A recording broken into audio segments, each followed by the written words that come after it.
สวัสดีครับมาชมรัฐบาลฮานอยของเรากันเนาะ3 หน่อย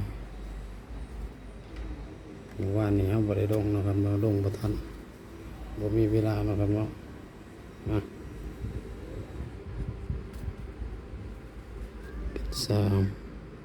2 1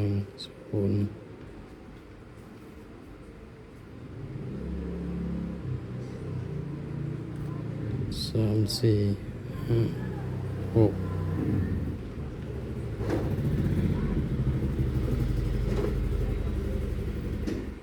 เป็น5 8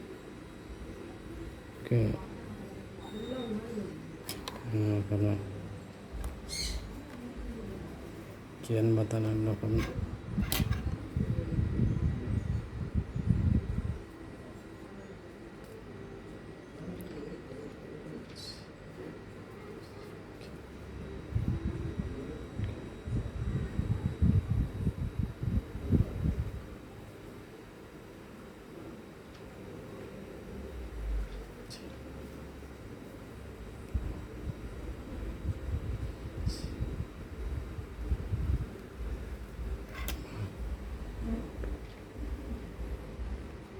เราสิใส่ชุดเดิมของเราครับเนาะ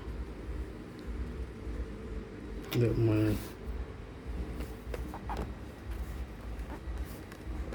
เขียนมาตอนนั้นได้เนี่ย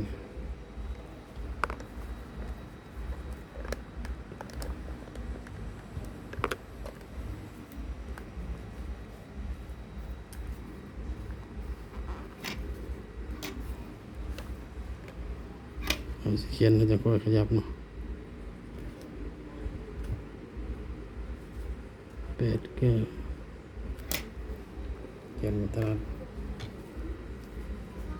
80 81 82 83 84 90 91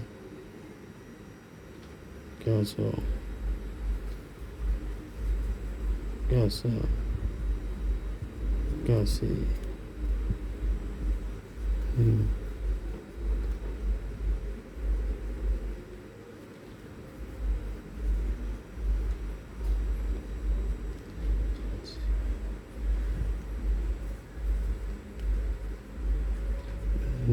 นะครับ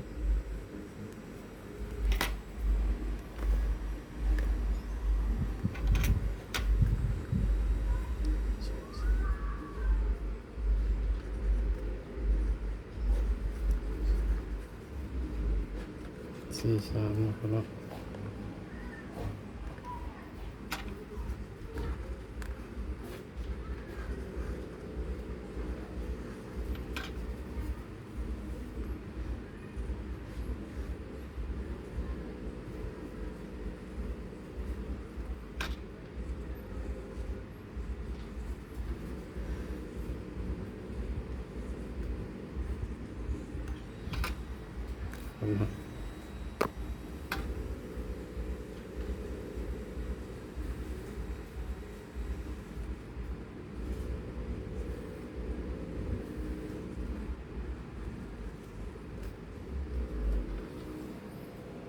นะครับเนาะมาฟังคำเตือนนะครับเนาะคำเตือนชุดมีเขามีดุดบ่ได้สนับสนุนเล่นการพนันนะครับเนาะตัวเลขเป็นแค่เพียงแนวทางนะครับเนาะบ่ได้สนับสนุนเล่นการพนัน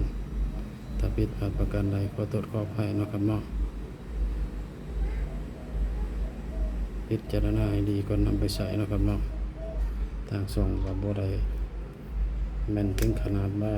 ถูกทุกวันนะครับเนาะกะเบิ่งย้อนหลังเอานะครับเนาะพิจารณาให้ดีก่อนนำไปใช้นะครับเนาะขอฝากชมคลิปไปจบนะเด้อครับเนาะครับเนาะ